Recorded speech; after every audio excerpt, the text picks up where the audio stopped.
going live with Dark Horse. And right, we'll crack on. Right, I'm going to run round to the other side of the car because I'm drawing in the back of a car, as you may or may not have seen. Okay. So this is a car converted into a studio. And we'll just introduce yourself, and I'll jump into the driver's seat. Yeah, that's fine. So I'm Ali.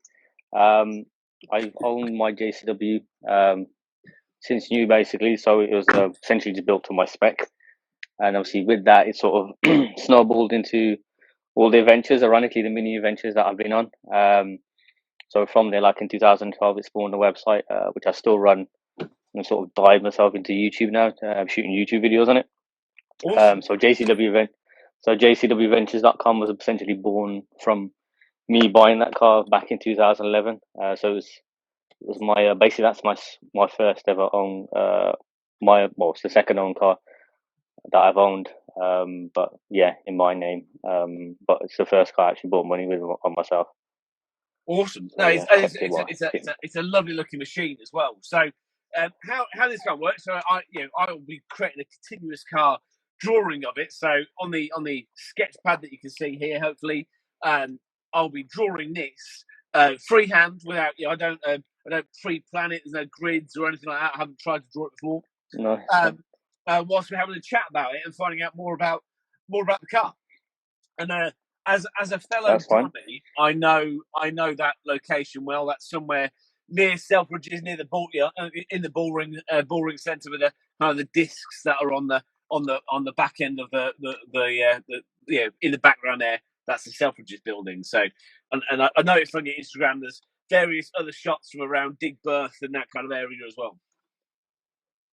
Yeah. So ironically, on the weekends, I work at a go-karting track around there. So so it's very much so working marketing and obviously and then the second job is the go-karting track. To be fair, is that the one down in obviously Digbirth? I worked for. Yes, exactly. That one. Been there, God, 7 years now. Obviously, currently furloughed from there. Obviously, because it's entertainment industry basically. We're on shutdown, but obviously, I just carry on with the rest of life on my main marketing job. Ironically, worked for Jaguar Land Rover for 4 years, and then worked for the Stratstone Group for a while as well, building their social media feeds and just sort of any excuse to sort of be behind the wheel and stuff like that. One of the press days for Land Rover 70th, got invited to that. So got given the Discovery Sport. So we went up Goodwood Hill to celebrate 70 years of Land Rover. To be fair, it's very rare that you ever get to drive up Goodwood Hill. And that's cool. That's a cool experience. It was. So like met a few journalists there and stuff. Met some people of different walks of life. Some funky Land Rovers and Defenders out there. The ones that have been for military use. It's like fire truck ones and everything in between that. To be fair, so that was that the kind of last year one. So it wasn't like it was kind of it was to celebrate all the variants of Land Rovers and they then part them in like a 70, make a 70 out of them as well. Yeah. So so it's very 70 years. But so like just 70 years of Land Rover. To be fair, it wasn't the Pacific model because obviously I know the Land Rover itself. It's hit its landmark of 6 years of production or whatever it is. Ours is slightly different because I can't remember when it was. Must be like 3 years ago now. That was one of the Goodwoods. I've been going since to Goodwood since 2011. Ironically, when I got the car, it was like got delivery in June. So I ordered my car back in March 2011, and then got delivery in June 2011. So it was quite a quick window to get it going. It got delayed by like 3 weeks because of me. Inside is like a red trim line, the dash trim. I decided everything was too black in the car, and I was like, let's make it red. So then that pushed that back about 3 weeks. Because back then the JCWs, they were made in batches. So because you had essentially has a different engine from the Cooper S. It was derived from the Mini Challenge race car. So they got rid of They literally, yeah. So like it was made in batches. So then it'll be like, right, 100 JCWs or whoever's ordered them, they get built, and that months or every 2 weeks batch, and then otherwise the rest of the line continued. Obviously, it's a bit more autonomous now, where they can just do whatever they want quite quickly. I've done the mini factory tour about what 8 or 9 times now throughout the years. and yeah. Is it always exciting? You always enjoy it? Yeah, it is. Sometimes it's with my club, Surrey New Mini, so we'll go out as a club. Ironically, I live in Birmingham, but the club that I'm part of is in Surrey. But we sort of met. That's another story after the one I tell. Yeah, so we've been every time we've gone. There's always been something new. And then remember one time we were on the tour, and halfway through the tour and stuff, obviously it's like towards the end of the production run of my shape, so the R56 shape, the second gen mini, and the BMW's ownership, and we were walking the line, and there was like all the people stopped on the production line, stopped because we saw the third gen before anyone was supposed to see it. They were like, right, yeah, so it's a weird one. We saw it before everyone else in the flesh, and we were just sitting there on the production line. Other times it's sort of been with the club and stuff, or it's been with Mini UK themselves. So winding back the clocks as well a bit again. So when it was Mini 60th anniversary, my car was part of the 60th anniversary display. So they had a car from every year. So mine was marking like 2011 and the R56 generation. And then my friend Rob as well. His car was in there as well. So he's like 2 years. He's like one of the last R56s. His is a JCW, essentially my car in red. So he was like 2013. Petroped was there. A few other people. So Ian, part of the mini club, he was there. So there's a few other members of Surrey New Mini there as well. Yeah, I mean, it's quite. I mean, what I love about the new Mini is he's got a real kind of good following now, and the various generations all have their own enthusiast for it as well. Yes, that is very much a thing. The first gen guys, obviously, when BMW launched it in 2001, they didn't like obviously it going turbocharged, moving away from the supercharger. Ironically, I'm one of them guys. I'm not really a fan of the third gen Mini, so I like this. I love the second gen. I love mine. That's why I've kept it for so long. I'll be like 10 years next year. Well, this year now. So I say next year is this year now. So in June it'll be 10 years old, and I've done like 136,000 miles in it. You've used it as it should be. I've used it. I've never been into one of them people that buy cars and like you own it and then it sort of drives like 2,000 miles in a year. I've always any car I've ever owned and stuff. So when I had the Honda, that was my first car. That got dented to smithereens. I was a terrible driver. There's the start of your Mini. Okay, it looks all looking good so far. So started here, signature down here. So now to make it into the kind of the because is it black or is it dark grey? It's like very very dark grey.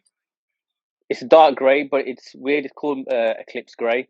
So under certain lights, it looks green, and other times, and that it looks like a really light grey in the summer. Then when it gets in the darker months, it starts to look towards a black. So it's very much a metallic paint. Depending on the lighting and how the lighting hits it, it looks like a totally different color throughout the year. It's good that the car changes by as the seasons change, the car changes. Yeah, it sort of does that. It's I always like, even when I look at it now and stuff, like pick the right color. Because it was like because it just come out that color as well when I spec the car. Originally I wanted black-eyed purple after the first gen Mini, but Mini wanted $5,000 for the paint job.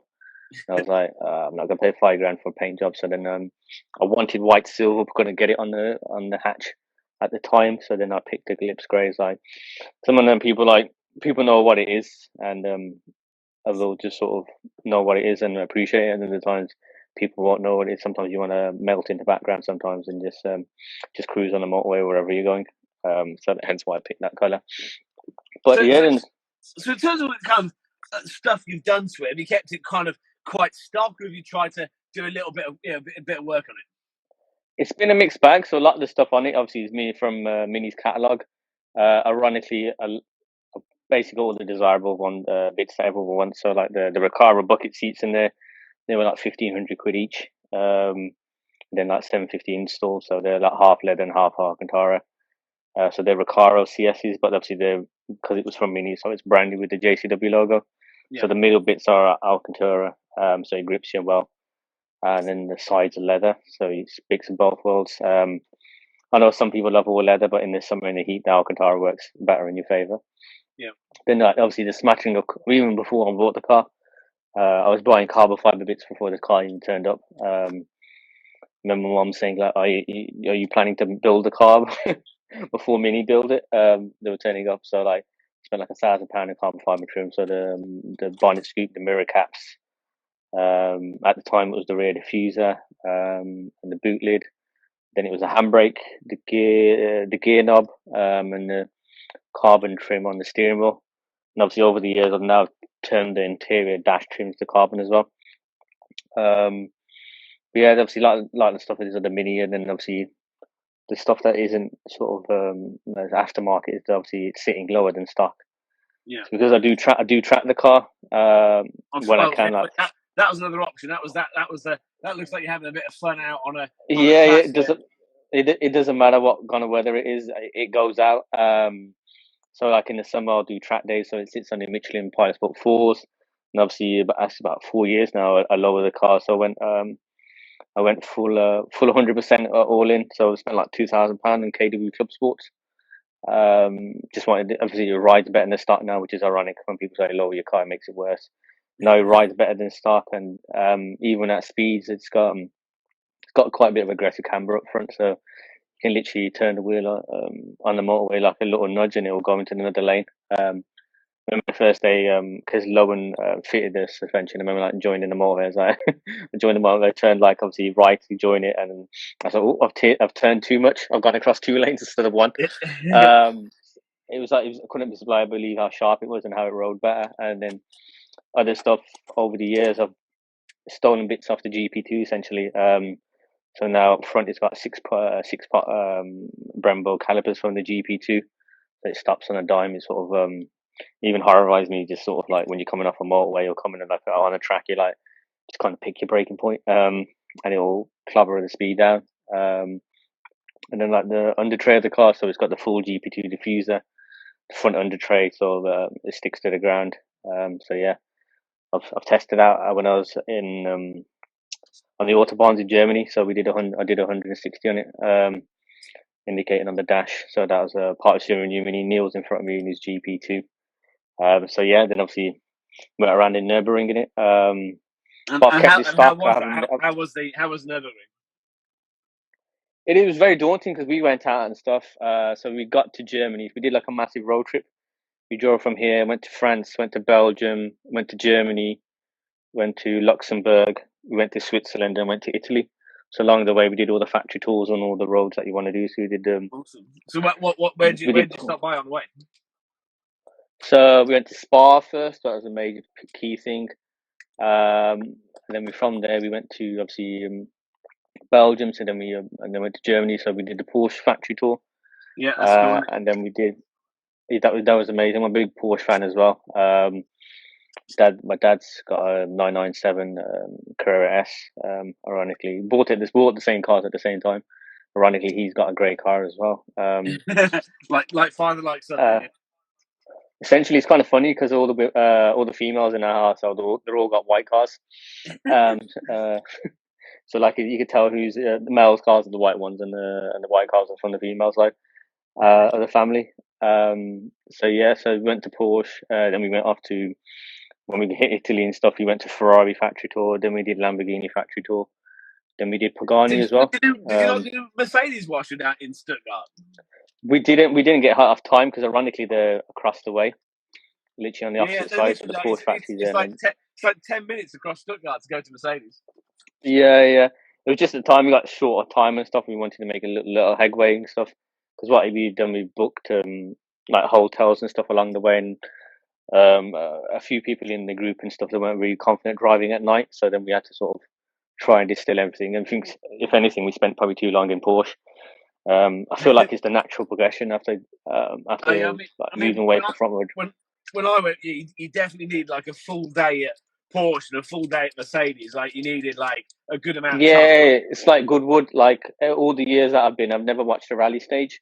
I went to watch it once, and I was like, well, that's taken me 6 years to do that. Just to watch the rally stage, a part of Goodwood, because you get so confined, like you need to spend 2 days at Goodwood. So we did that, and everyone, like the club people, the fans of Porsches. So at some point, I either jumped myself in a Cayman GT4 or GT3. See where life takes me. To be fair, but yeah, so we did the Pagani tour is something else. To be fair, the level of money, and because you think, oh, Lamborghini expensive, then you look at Pagani and their processes and stuff. Just the car and the factory and stuff is on another level. To be fair, and even then, like when we were sat on the autobahn, the cars sort of did their thing as well. It was just weird the first time we didn't realize we were on an autobahn. I was like, hang on. The sat nav didn't say anything, so we're like, oh, okay, and then just watch everyone zoom past us. Like, we're on unrestricted, so we didn't just put our foot down. yeah. You made up for it. Yeah, we made up for it and like cooked the brakes a bit. Yeah, but it was good fun. And yeah, we did the Col de Turin, we did Stelvio Pass, went around Lake Como, everything, and somewhere around obviously the hills where infamous Italian job. When the Lamborghini made his demise, the Miura. So yeah, we do a lot of the iconic things, and obviously gone to Monaco many times. That sort of ties into how I met Surrey New Mini. So back in 2012. Mini United, obviously, Mini used to do Mini United every few years. Yep. So they'll pick a country, and a mini event would happen there. So like all mini owners, it's a show for them and stuff. And I feel like they should bring it back. To be fair, it was one a couple of years ago, wasn't it? I think maybe 2 years ago in the UK, maybe. No, the last one was back in 2012, and that was in France. Was it? Okay. Mini. They've done events like the 60th anniversary things we've done, and obviously you've got the international mini meet that obviously changes location every year. But Mini themselves haven't done Mini United in a long time. It died in 2012, basically. Good thing I bought my car specifically for that event, because I did it back in 2009, and it was Mini's 50th anniversary. So back then I had a Mini. Yeah, so back then I had Neil and his Mini agrees that Mini United needs to come back. I've drawn Neil's Mini as well. He's got a Mini GT. No, he's part of the club. He's part of the club, so we're part of the same club. Right, cool. He's a good guy, Neil. He's a good egg. No, he's a good guy. He kept his R53 for ages. And obviously then he jumped the ship. I remember we're at Goodwood, and I was like, Neil, I know you sort of in an hour about selling the car. I mean, you've gone to third gen or second gen. So I was like, I jump in my car. So then I took him around Goodwood, did about 120 on the back straight, and then took him around. And obviously at that time I just had the cooler was just fitted as well. So he was amazed. And then he went out in I think he went out in Gary's GP2 as well, and he was like, all right, I'm sold. I need to get an R56 in my life. And like I said to you, over the years and stuff, I've sort of kept mine, and sort of like I've probably got the oldest car in the club now, just purely down to the fact that mine is Ian with his classic Mini, but everyone sort of changed them and keeps them. Like, no, I'm going to keep. I bought this car to keep forever, and I'll just buy another car to sort of go along with it. So we used to have back when Goodwood wasn't as popular as it was. We used to have a Goodwood day. So we were quite friendly with the club, with the track, and some of the marshals. So they used to give us a free day. Oh, right, so we used to line up all our minis from the club, have like parade laps, and have them all lined up and take our annual photo on the starting grid. Yeah. So it's quite a track, Goodwood, as it is, like a 3-hour drive to get there. So yeah. It's definitely from the Midlands. It's definitely a day out. It is day out now. That's what I ironically do now. So with my friend Rob, with his JCW, rather go in my car or we'll go together in tandem. We hire like a Airbnb just in the neighborhood of Goodwood. So we drive the night before, spend the night around Goodwood, and then sort of drive out instead of like it's 6 o'clock. Let's hit the M6 and M42 and get down to London. Whenever I get down to Goodwood, it's like I used to study in Winchester, so my uni is in Winchester. So I always end up stopping at Winchester for like, one, for a bit of a break, and two, like reminisce a little bit, and then I'm like, right, slog back to the Midlands to to get back to get okay. I never got that chance. When I was doing my marketing degree, my mum was like, "Right, if you don't go to Manchester Uni, we'll buy you a car." Um, so that was the story behind my first Mini. And they were like, "Well, yeah, it was like 19." That's quite a bribe, isn't it? It's like, right, uni or a car. Yeah, so I gave up the student hall life. I went to Birmingham. So I got given a Mini. So in all fairness, I probably did well with that car. Yeah, I had it for a lot. I had it for 3 years. I was going to keep it longer, but then I test drove a JCW. Um, from the when back when Birmingham had a Mini dealership in the town centre. I took it out. At some point I was like, right, I love my Mini One. That all 89 brake horsepower. It actually that car taught me a lot how to drive. So like a little 1.4, how to work the gearbox. I kind of see like the early Minis now, and I kind of like the simplicity of the design. They've kind of, obviously the new ones have got to be bigger for safety, etc. But kind of like the simplicity of the early Minis. Yeah, they hit the nail on the head. So I feel like Mini should do what Porsche does. It's an iconic sort of. I feel what they should have done with my generation when they moved into third gen, was just done a Porsche, increased it by 10%, put it on a photocopier. It's just such an iconic design that you sort of like Porsche. They know you. It doesn't matter what model their lineup is. You look at it and like instant, no, that's a Porsche in it. If you came from Martian, you knew what it was, and I was sort of like, right, we know our customer base is quite fanatical about the shape and they love it, and it doesn't make sense to put the engine in the back, but they've kept that in. If anything, they punch up. They always put for their price packet. They always punch above their weight, and Mini does as well. Back in the day with the Monte Carlo rallies, and obviously when it used to be on British touring car racing, like you'll have like Mustangs in the corners and stuff, and and then as soon as the straightaway came, the Mustangs flew past and stuff. Yeah. So you couldn't keep up, but then it was always that thing, David in the Glide. And I feel that's what they should have done. Just put the R50 and a photocopier, or like what Fiat's essentially done with the Fiat 500. It hasn't changed. If you look at it when it first launched and look at it now, it's like it hasn't changed, but that model's been around at least 10 years now. Oh, easy, yeah.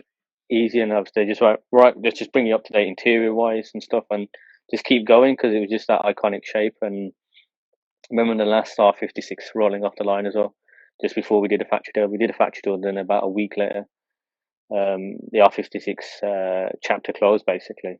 That's what I feel like they should have done. But obviously, I'm not BMW. I'm Winnie. Obviously, they're driven to where they've gone. Obviously, crash regulation and everything like that. But then when my car was bought, that was a 5-star NCAP car. Yeah. So it was always always get that when people come into the car as well. So they open the doors. Like, hang on, the door's really heavy. It's like, yeah, because it's not a cheap car to begin with, because I expected it came to like 30 grand. It's like people were thinking I was mad. It's like, why did you spend £30,000 on a Mini? You could have bought like an M3 or anything at the time. And I was like, well, for what I'm going to use it for, and I'm pooting around and stuff. And ideally, it was that another weird scenario as well. When I was going into the dealership, my dad was like, if you don't buy a Mini, I'll buy any BMW in the showroom. So I was like, I looked. There was a on the plinth at the time was there was a BMW M1 Coupe sat there, and I was like, I want that one then. It was but then the part of me was thinking, if I got into that coming from front wheel drive, I'll probably end up wrapping it around a pole at some point. Having that kind of level of power. I had a BMW before that as well, so I had a BMW 323i. It was a great car. It was just weird. Like I went for the Mini One, then had the BMW 323i. It was a good car, but it's just the fact that you had to drive everywhere like a lunatic to get any fun out of it. And I missed the Mini so much. And I thought maybe the same will happen. So P Kitchen, as I said, ask about the USA. Oh, the USA.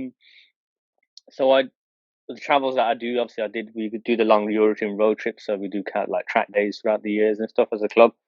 So I was speaking at the time to a girl in Canada. So she owned a Cooper S, little Cooper. That was her tag. So she was a Mini fanatic like me, and we just got talking off Instagram. She was like, "Oh, Mini USA do an event called Mini Takes the States," and I was like, "Oh, okay." They're like, it happens every 2 years and stuff. you should come through and do it. And I was like, oh, okay. Looking, obviously, getting to ship the car, but then that costs like $3,000. Obviously, I'll be without my car for a month, and then my OCD be kicking off in it. What if someone nicks my car, and I'm sat there at customs like, where's my car? Yeah, I mean, I've had some problems in American customs, so yeah, I can relate.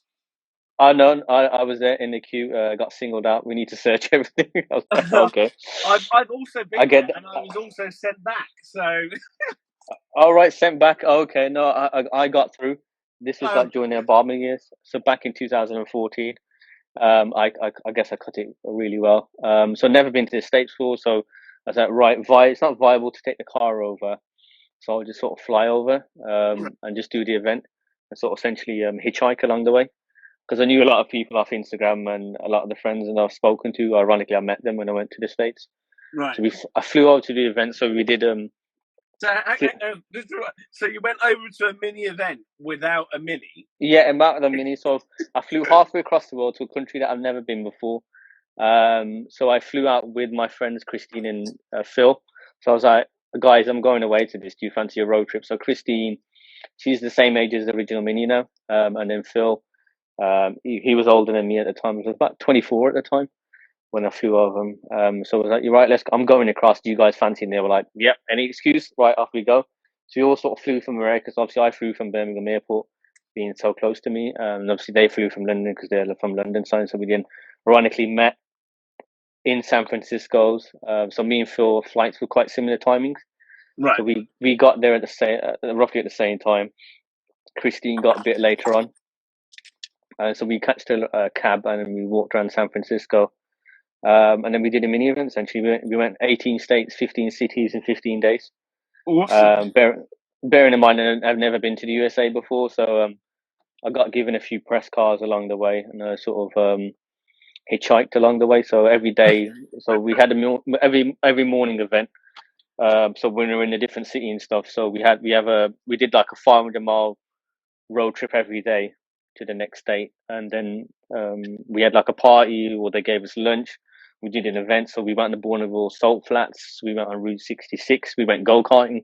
Then, ironically, I obviously working at a go karting track. I beat everyone, set the fastest lap time, so I won a few prizes for that. And then the next day, I won a raffle as well. So everyone was like, "Okay, he hasn't even brought his car here. He's beat us at the go karting." But yeah, there'll be people who've got their cars going, "Why is this guy here?" Yeah. So the guy from the guy UK is beating us all on the go karting track.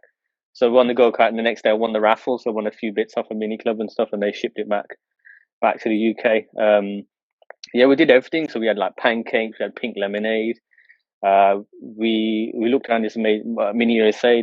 We hold an event. So we started in San Francisco by the bay, and we had Tony Hawk's skate over us on a half pipe across us to launch it. So then we did the whole thing, and along the way, when we got to Buffalo, a lot of my Instagram followers at the time, I met them. So Philip in the USA, ironically Phil and Philip, I understand they're already there. So he had an R50, so first gen mini and stuff. So I met him in his hometown. So he came out and saw me in Buffalo, did the event. And then Alvin in his GP2, and Chris in his Clubman at the time. So then we went to Niagara Falls at night because we were in Buffalo. Buffalo's not far from the US side of Niagara Falls. So we went there at night and stuff. It was just amazing just to meet them. So we went to a gun range with him. We drove his car, met his parents, went to his hometown. Just had a good all because, all because you're all mini fans. So all mini fans, and obviously he's bought. He wishes that even now we talk to this day. We've had a friendship since 2012. Yeah, it's been 9 years, and obviously he lives halfway across the world, but we still keep in touch. And awesome. Yeah, just because of the love of the mini and stuff, it's just weird driving his mini in a different country, having spoke to someone that I never met before, and then at the morning events, obviously with JCWadventures.com, the website that I've been running. So I do all these adventures and I write about them. And obviously a lot of people like Ali, you need to start doing YouTube videos. I was like, well, I just do it for the love. I don't really do it for the money, and so that are pushing me towards it. So started to make more YouTube videos this year. So like JCW Ventures is the YouTube channel. People want to subscribe into to sort of find out a bit more about that. Awesome, and it's all about you in this car, and also some of the places that you've gone with it. Yeah, places that we've gone. Yeah, sort of ownership problems along the way. So It hasn't been all golden. Coming up to 10 years. But I've bought the extended warranty on the Mini, so when it breaks, it's not my problem, it's Mini's. And then I got low on the Mini specialist, so when I'm tracking the car and stuff, they'll give the car little nuances. So they've always kept it in top notch. To be fair, there's been probably too much money being spent on the car. I sort of worked it out as well the other day. I've spent like £28,000 in fuel in the 10 years. Is that just because of lockdown? You can just kind of go, well, actually, how much did I spend on that? Yeah, I just out of curiosity, because I was sort of, why don't I just do a YouTube video? Because obviously, a lot of YouTubers and stuff, they'll buy a car and they'll say it's the best car ever in the world, and about 6 months later, I'm selling it. I'm like, what? Which one is it then? If it's the best car in the world, you would have kept it. I get the idea. They have to make content, they have to get the news and latest thing, but I just wanted to be a bit more realistic. It's like, right, I've owned the car for 10 years, and how can I help owners out?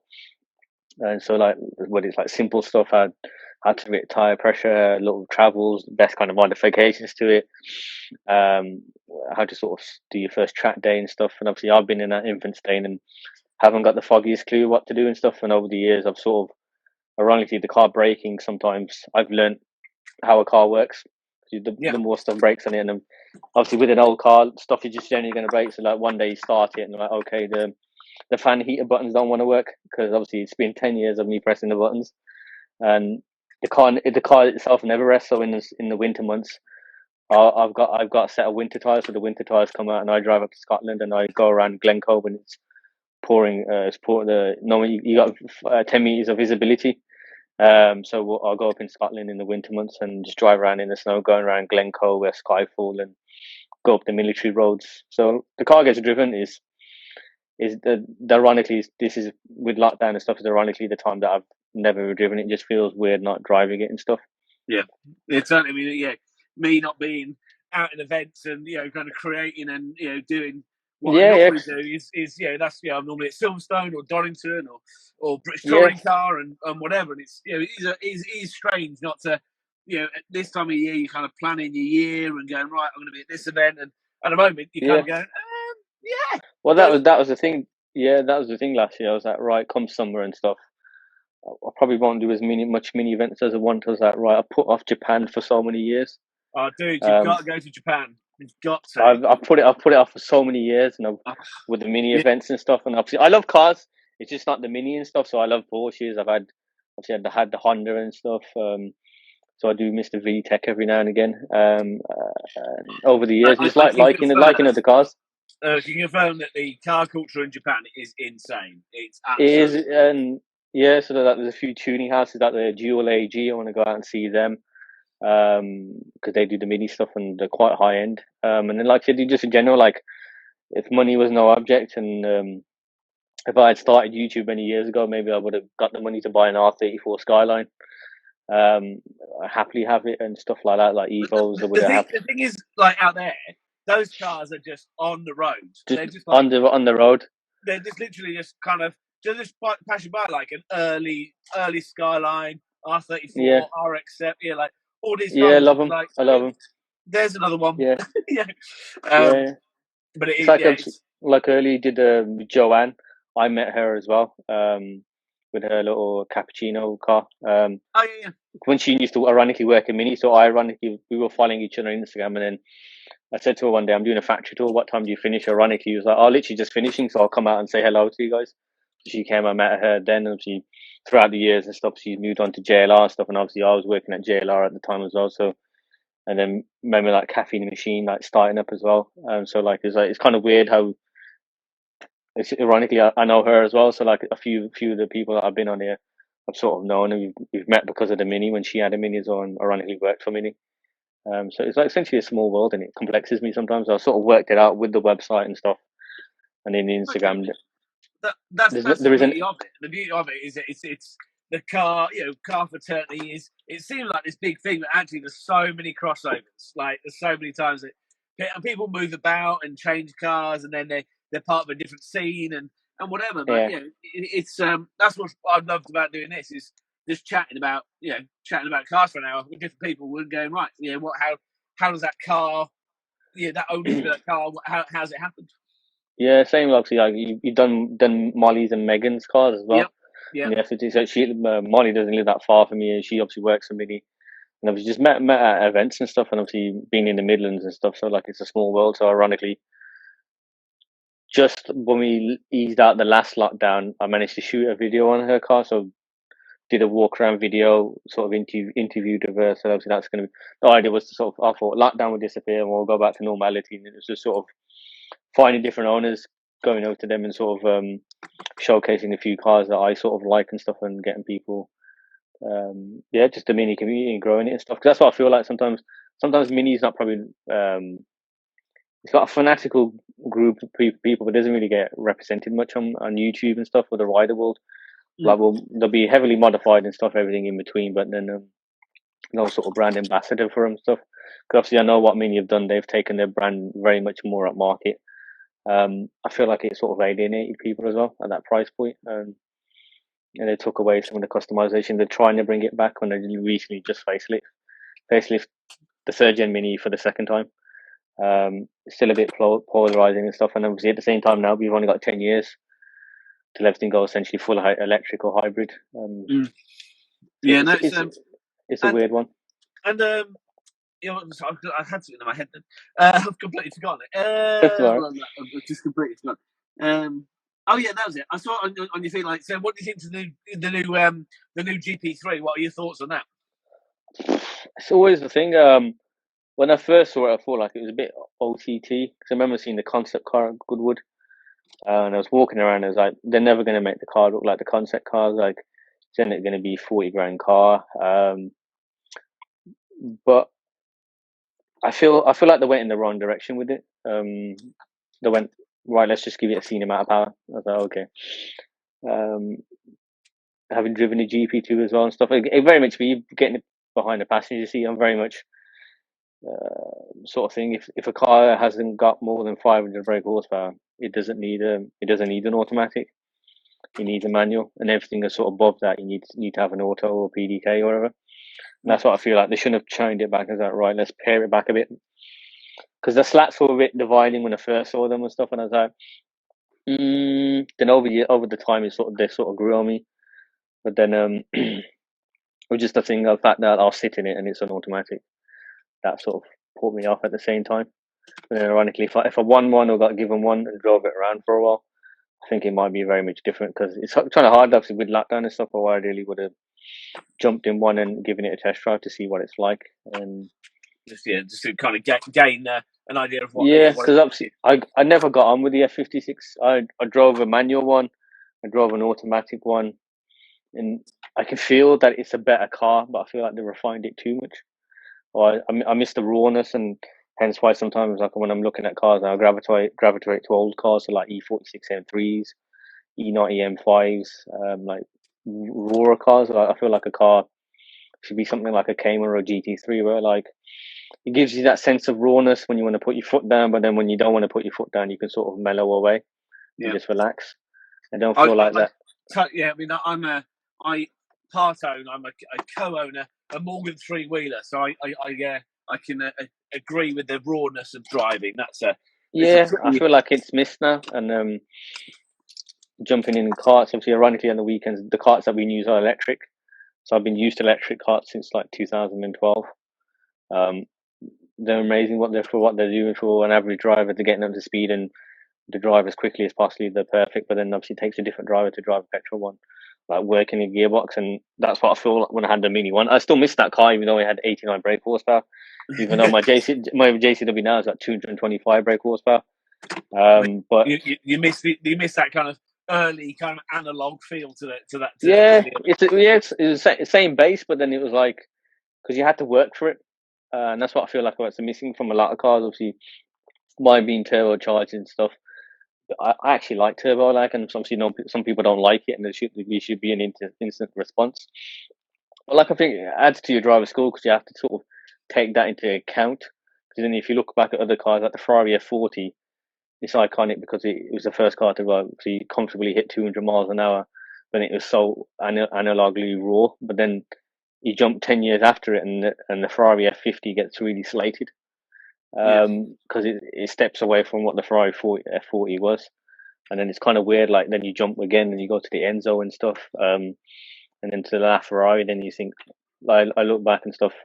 Someone gave me the option of having an Enzo or LaFerrari. I'll probably gravitate towards for the Enzo because it's that moment's a bit raw and stuff. But there's not the assist. Well, that had the V10 F1 engine in it, didn't it? So yeah. So like a lot of cars get a lot of flax, and then sometimes they go the other way after and like they don't get appreciated at the time, and then later years down the line they get massively appreciated. So back in the day, the NSX is probably the example. It was the everyday usable supercar.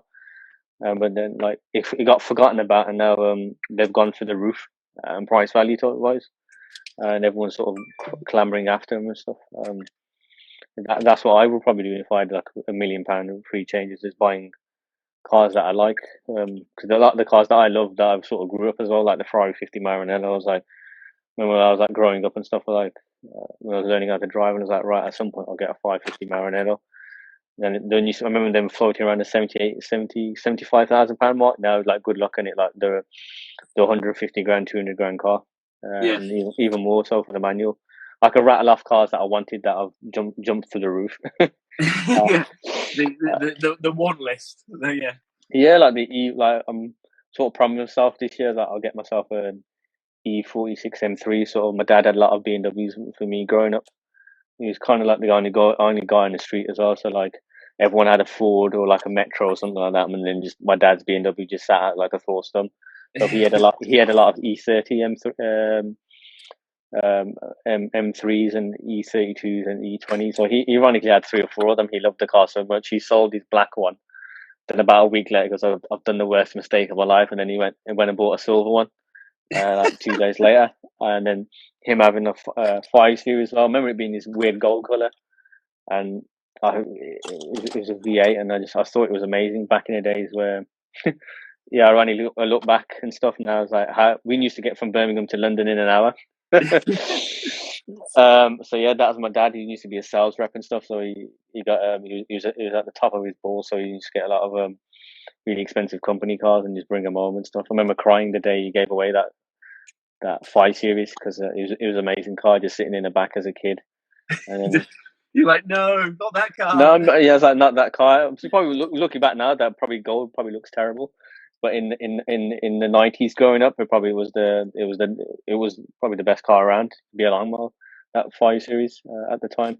So in terms of other minis or other people, who would what else would you like to see created or meet, or who would like to see me talk to? Yeah, whether it's in the mini scene or in the car scene, what others would you like to see me draw? I'm trying to think what to do.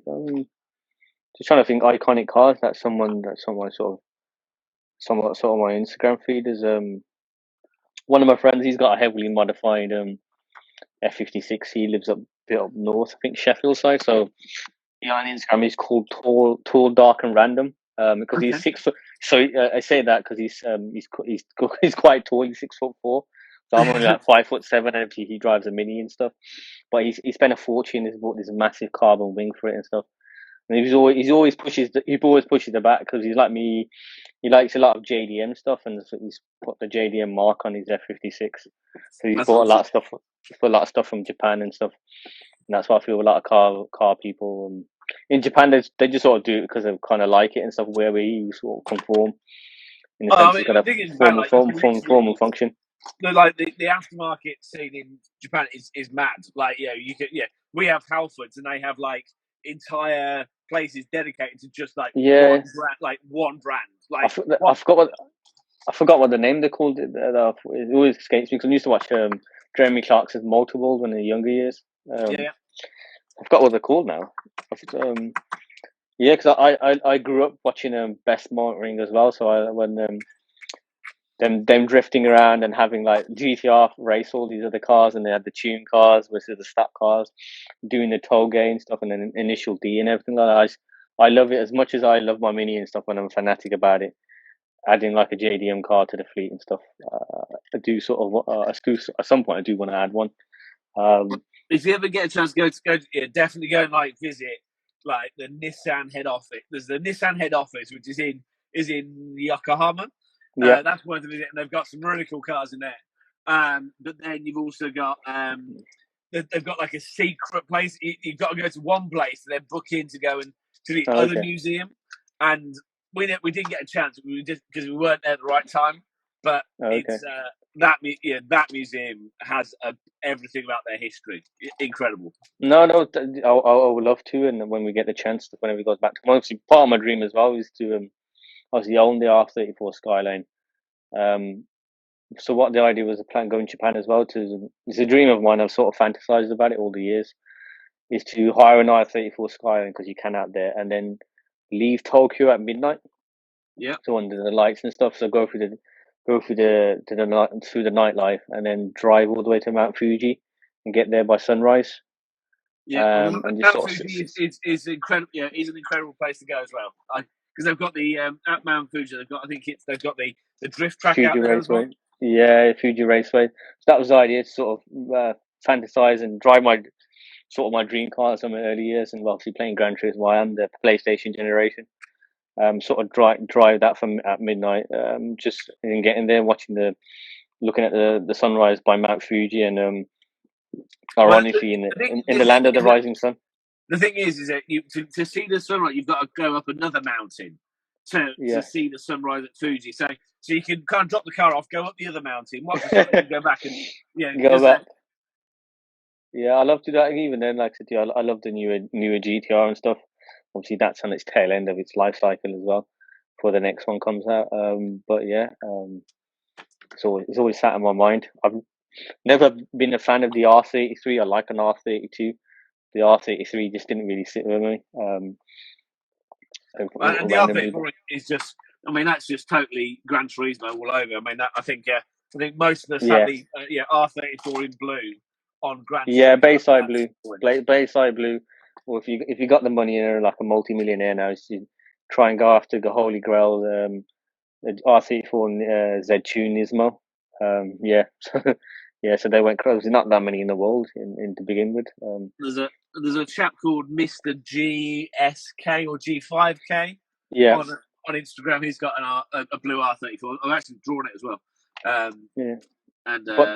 That's a beautiful car. I think if I did have to get an R34, as much as I love a Bayside blue one, but my heart, because I love the color purple, like I said earlier, I wanted to spray the car, have the mini individual purple, but I love to get a midnight purple one, an R34, just to be a bit different, to stand out a bit. Yeah, stand out a bit, because obviously our Bayside, as much as I love the iconic Bayside blue, I think that midnight purple is just amazing and stuff, and just an amazing colours. Once again, it'll be that colour, different dark. When it's dark, it'll look like a different colour paint, and then when it's in the summer, it'll look totally different. And you take pictures from different angles, and it looks like a totally different car. So it'll be one of the things where, like I said to you, I could never buy a car in like as boring as grey is as a colour. But that metallic paint, the way it hits like in life in different conditions and stuff, it looks like a different car. So ironically, the next car I'm going to buy and stuff, it has to be blue, like a metallic blue or something different. Cool. I'm going to add the number plates to it now. Now I can flip it around so you can see it. Well, it's been a proper, cool to chat and talk about the car and talk about some of the adventures as well. It's been a massive mini adventure. And obviously, the way JCW Ventures and then Dark Horse and Instagram, where it's sort of taken me as well. It's taken me across the world. When I did press events in Mini UK, then doing stuff with Mini USA, and I've done stuff with Continental Tires. And obviously Land Rover as well. So I've done a fair bit, and it's ironically opened many doors, and ironically I've got jobs because of it. My boss at JLR at the time, he was like, we looked at my CV for 5 minutes, and he was like, right, enough of that. I sort of went on your website. I want to see the car. So then we spent like 20 minutes in the car park. He's like, forget the interview. And I left when I did Mini Takes the States with no job. So I did the interview with JLR before I left. And I was like, right, I'm going to disappear for a month. But I'll be back. And if I get the job, I get the job. And they emailed my boss at the time, Martin Hoff. Ironically went to be after he left JLR, went to be the marketing manager for Triumph Bikes. He was like, he dropped me an email as soon as the day I came back. That, oh, by the way, you got the job. So I left there with no job and stuff, and it was at that point in my life I was like, you know what, let's just do it. So then I emptied the bank account. I spent like $3,000 when in America, like the flights, everything, the hotels, the food, and dossing around. We did it all when we were out there, and obviously going on Route 66, bringing them back the memories, and obviously ironically talk about that all the time now, to be fair. No, like I said, I mean, I had a couple of times out in America. The third time I tried to get into America, not so good. It was when you take him to the room to the side and you go, oh, come on, I kind of want to go that way. I got searched on the way to Germany on a flight with. So the whole plane was essentially, it was like there's like 3 of the people on the plane with us. The rest of us were all journalists on the Continental Tires, and I said the ticket's been paid by Continental. I got searched. I was like, brilliant. So I'm with the guys from Autocar and Martin from Modern Mini magazine at the time.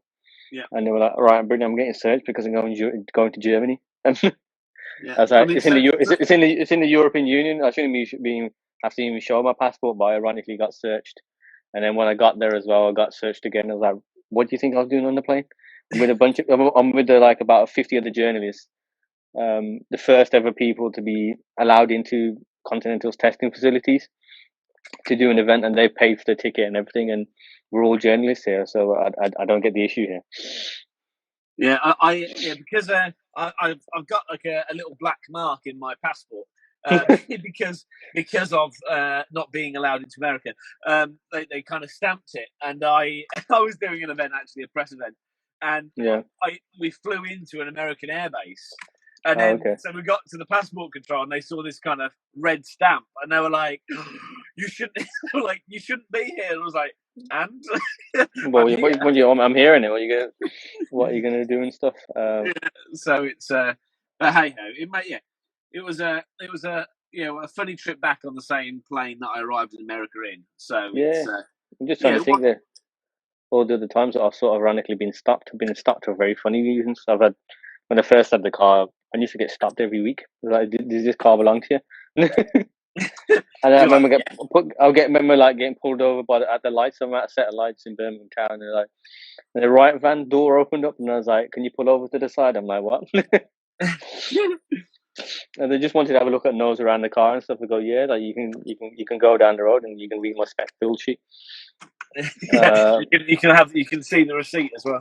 Yeah. So it's like really weird having the car in the first years, and then when we're doing Mini United and stuff, and everyone else is drunk in the car. So we're in Mini United was done in Paul Ricard circuit there, and I'm booting it down the mountain hill at night about 2 a.m. and I've got Kelly Roden blasting out the wheel when Love takes over, and I've got 3 drunk passengers, and obviously I don't drink myself, and getting pulled over by the cops. So I've overtaken 2 cars on the way down, because everyone's so leery and stuff, and everyone's smiling and joking, and I've got this music blaring out, and I'm on UK plates, and I get pulled over by French police. And they're like, "Can you do a breathalyzer test?" It's like, yeah. So they were thinking, they're like, obviously seeing everyone else drunk in the car and stuff, me driving the car, and then I blew into it, and obviously he looked at it and it blew negative, and he was just there scratching his head, why is it blowing negative? So then he goes like, on your way and stuff, and he remember like him come he went to the wrong side first, and then he came to my side. I was realizing it's UK plates. Came to my side, and I remember driving off after he let me go, and him and his mate, the coppers, were looking at the machine like it was broken. And I'm just driving off with 3 other drunk people in the car. So that was a story as well. Just trying to think, and then we didn't get pulled over in America because it's different speeding laws there. Well, you get given a speeding ticket. So I remember a few people, what we called it every day at Mini Take States, every day in the morning with a morning event to tell us the itinerary and stuff. We used to call them motoring awards. So every time what speed you got and stuff. So Mini USA took it on the light heart. Right. That's perfect, to be fair. There is your car as a continuous car drawing. It's perfect, to be fair. There you are. So hopefully you can see that on the screen. Yeah. I'm just looking at the grey, how you've done different shades and stuff. There we are. Yeah, very happy with that. Thank you so much for joining me. So in terms of where people can see your stuff, so you've got the YouTube channel, Instagram, is there a Facebook page as well, or? Yeah. So the Facebook page and So the Facebook page, the YouTube channel, and obviously the website, JCW Ventures. If you search that on Google, the website will turn up. If you type that into YouTube, the YouTube channel will show up as well. And then if you type that into Facebook, the Facebook page will pop up as well. It's just a fact. The Instagram page is called Dark Horse because that was a nickname given to me a very long time ago, and I just thought like it sort of sat well. Yeah. Well, ironically, because that's with the car and stuff. Obviously, you get a lot of the time you get bigger BMWs and bigger cars picking onto it, and then when you put your foot down, it does 0 to 60 in 6 seconds and stuff. And they're like, oh, okay. I remember they're like, I've browsed a few cars throughout the years and stuff on the brakes as well, and on track days and stuff. Like, they don't realize it massively punches above its weight. Hence the Dark Horse that I had that when I was growing up and stuff, and not everyone was confident to speak to people and stuff. I used to just sort of get up and like just a normal person, I'll go out and speak to them. So that's where ironically the Dark Horse nickname came. So if ironically it felt like it was fitting with the car, hence why the Instagram tag is Dark Horse. Awesome. Well, that's it been some great stories hearing about the ownership of this car. I'll get this photo. I'll take a photo and get this online ASAP. So you can see it, and there'll be a time lapse of it which you can put onto reels as well. So I'll send that over ASAP. But it's been a proper pleasure. Thank you so much. No, that's been a pleasure myself. And I'll look forward to drawing some more minis in the future as well. No problem. Take care. See you, buddy. Take care. Bye. Bye bye.